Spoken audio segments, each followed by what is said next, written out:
Tensions are flaring between China and the Philippines. Last week, it was a war of words. This week, it's a naval confrontation, a risky chase at sea, a dangerous collision, and the possibility of a grave miscalculation. Let me tell you what happened. Earlier today, a Philippine Coast Guard vessel was sailing in the South China Sea, specifically near the Scarborough Shoal. This is a coral reef island claimed by both sides. Today, Manila was dropping aid to fishermen in the region. That's when China meddled. Two of their ships began chasing Manila's vessel, one PLA Navy warship and one Chinese Coast Guard ship. They fired water cannons at the Filipino vessel. They also pulled off dangerous maneuvers in front of it. The result? The two Chinese ships ended up colliding. Take a look.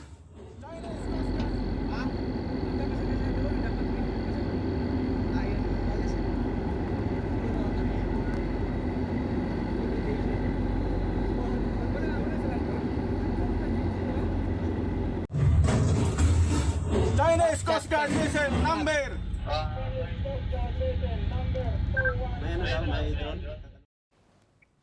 The Coast Guard ship took a battering.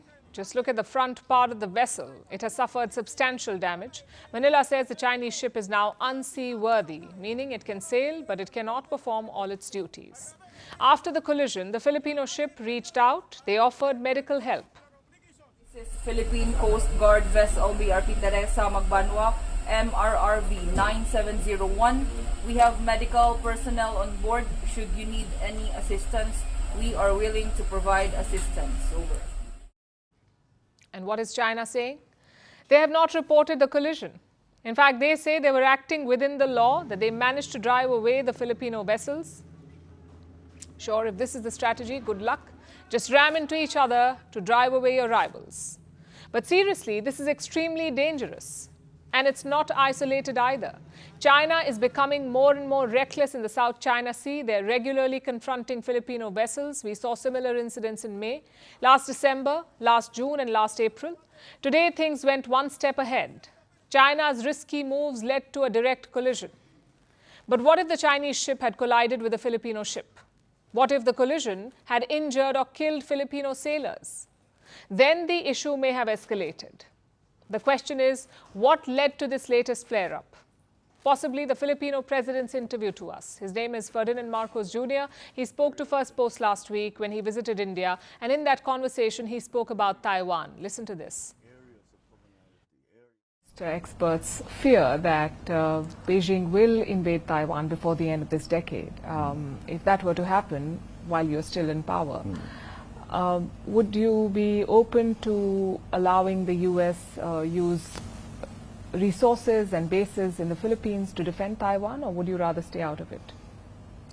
To be very practical about it, if there is a confrontation over Taiwan between China and the United States, there is no way that the Philippines can stay out of it, simply because of our physical geographic location. So if you think about it, if there is an all-out war, then we will be drawn into it. And I assure you with the greatest hesitation, but we will have to defend our territory and our sovereignty.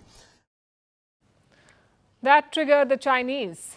They condemned Marcos' statement. They accused him of playing with fire, but the president is not backing down. He says Beijing is misinterpreting his comments on Taiwan. At the same time, he doubled down on them. We are, I think, for propaganda purposes, misinterpreted.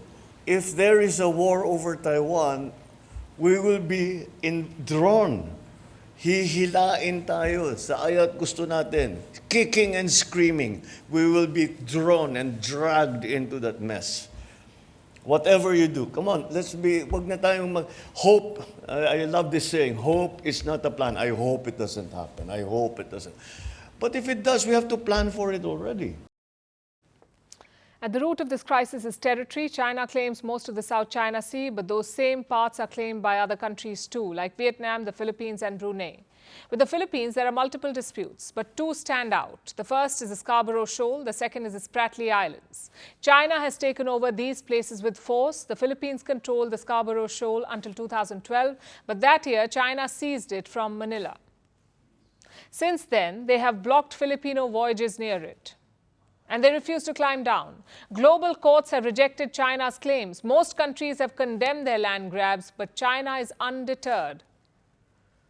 They have tried to build military structures on these disputed sites, basically to try and cement their grip over their territories. Recently, some countries have pushed back, like the Philippines. Manila is a treaty ally of the US. They seem confident enough to challenge China. President Marcos made that clear to us. Your recent State of the Nation address is coming under a lot of scrutiny. In last year's speech, you promised to not yield even an inch of Philippine land in disputed areas. This year, your statement did not make an explicit mention of that, of the West Philippine Sea, but you focused more on non-alignment on Manila's part. Would you say you watered down your statement? Did you, and why? No, I did not. You're the second person to ask me that. Let me say it again. The Philippines will not cede 1 square inch of our territory. We will not give up the exercise of our sovereign rights. China is playing a dangerous game here. This is not some harmless cat and mouse chase. This is a maritime face-off. These are big navies with a lot of firepower. Even the smallest mistake could be fatal. And knowing China, they will be licking their wounds. Beijing is very proud of its navy. But what happened today is not a good look on them. How can two of your ships just ram into each other, that too in wide open sea? A hurt China may be looking for round 2. It may not happen tomorrow or this week, but the overall trajectory is not good.